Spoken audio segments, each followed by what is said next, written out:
આપ સર્વોને હેતપૂર્વક જય શ્રી સ્વામિનારાયણ।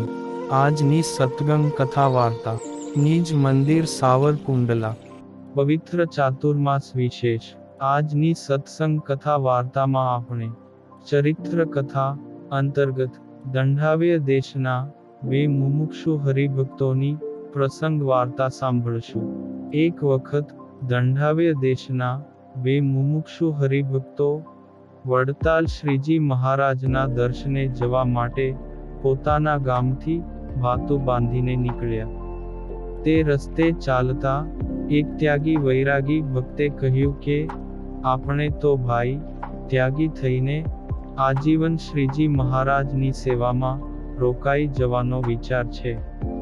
ત્યારે બીજાએ કહ્યું કે તમે તો ફક્ત વિતરાગી છો, માટે તમારો વિચાર બહુ સરસ છે, પણ મારે તો નાના બાળ બચ્ચા ને પરિવારની જવાબદારી ઘણી છે, એટલે પ્રભુના દર્શન કરીને ઘેર આવતું રહેવું પડે। આમ બંને પોતપોતાના પર્યાણ અંગે ચર્ચા કરતા કરતા વાટે ચાલ્યા જાય છે। એવામાં આગળ માથોડું ઢંક ઊંડો માર્ગ આવ્યો। તેના બંને કાંઠે ઊંચી કરાળ બેખડો ને વચ્ચે ધોળે દિવસે બિહામણો લાગે એવો ઊંડો માર્ગ, એટલે બંને સાવધાનીપૂર્વક ચાલ્યા જાય છે। ત્યાં તો સામેથી સાવજ આવતો ભાળ્યો, એટલે જેને દર્શન કરીને પાછું આવવું હતું એ બોલી ઉઠ્યો કે અરે ભાઈ, આપણે તો અહીંથી જ પાછા વળી જઈએ, આપણે તો દર્શન થઈ ગયા, હવે આગળ જવામાં જોખમ છે, આ સાવજ તો નક્કી ફાડી ખાશે।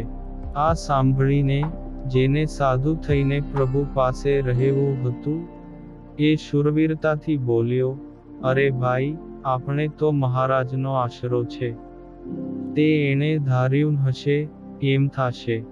જો સાવજ પણ ત્યાં જ ઊભો રહી ગયો છે।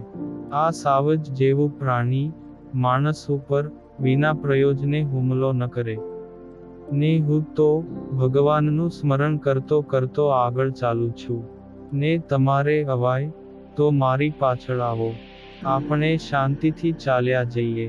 આમ મક્કમ મનને હૈયે હિંમત રાખીને અંતે બેઉ આગળ ચાલ્યા। બેઉ અતિ સજાગપણે ચાલતા થકા સાવજ પાસે આવ્યા।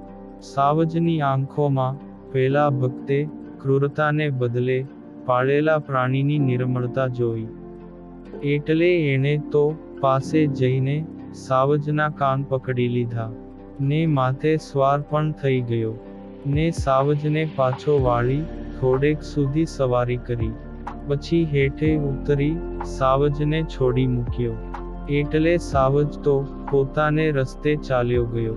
ત્યાર પછી બંને મુમુક્ષુઓ ચાલીને વડતાલ આવ્યા, ને પ્રભુને પગે લાગી પાસે ઊભા રહ્યા। ત્યારે પ્રભુએ પૂછ્યું કે બંને સુખરૂપ પહોંચી ગયા ને? રસ્તામાં કાની વિધ નહોતું આવ્યું ને? ત્યારે એક મુમુક્ષુએ કહ્યું કે મહારાજ, અમે બંને દર્શનનું પર્યાણ કરીને ઘેરથી નીકળ્યા ત્યારે રસ્તામાં સાવજનો ભેટો થયો। ત્યારે શું કહું, હું તો એને દેખીને ડરી ગયો, ને પાછા વળવા વિચારતો હતો। ત્યારે આ શૂરવીરે કહ્યું, જે હાલો ને, જે મહારાજે ધાર્યું હશે એમ જ થાશે। એમ કહીને એ આગળ ને હું પાછળ ચાલ્યો। તે સાવજ અમને દેખીને ડરી ગયો હોય એમ લાગ્યું, વળી ના કહી છતાં પણ સાવજના કાન ઝાલીને થોડેક સુધી સવારી કરીને પછી છોડી મેલ્યો। હું તો એ જોઈને નવાઈ પામી ગયો, એ તો આપની પાસે સાધુ થવા આવ્યા છે, ને મારે તો ખોટું શું? દર્શન કરીને પાછા ઘરે જવાનું છે। આ સાંભળીને મહારાજે કહ્યું કે ભલે, એને સાધુ કરીએ। સાવજના કાન ઝાલીને માથે સવારી કરી માટે આ શુરા સંતનું કાનડાનંદ સ્વામી નામ રાખવું છે। આમ કહીને મહારાજે એમને દીક્ષા આપી, ને સદ્ગુરુ શ્રીગોપાળાનંદ સ્વામીના મંડળમાં રાખ્યા। આ કાનડાનંદ સ્વામી મહાશૂરવીર હતા, ઇન્દ્રિયોને અંતઃકરણને દબાવીને ભગવાન સિવાય બીજો ઘાટ ન થાય એમ કાયમ વર્તતા હતા. આ પાવન પ્રસંગ આપણે સત્સંગ સાગરના મોતીમાંથી સાંભળ્યો. અને હવે પછીની કથા વાર્તા આપણે આગળના ભાગમાં સાંભળશું. અત્યારે આપ સર્વોને ભાવથી જય શ્રી સ્વામિનારાયણ.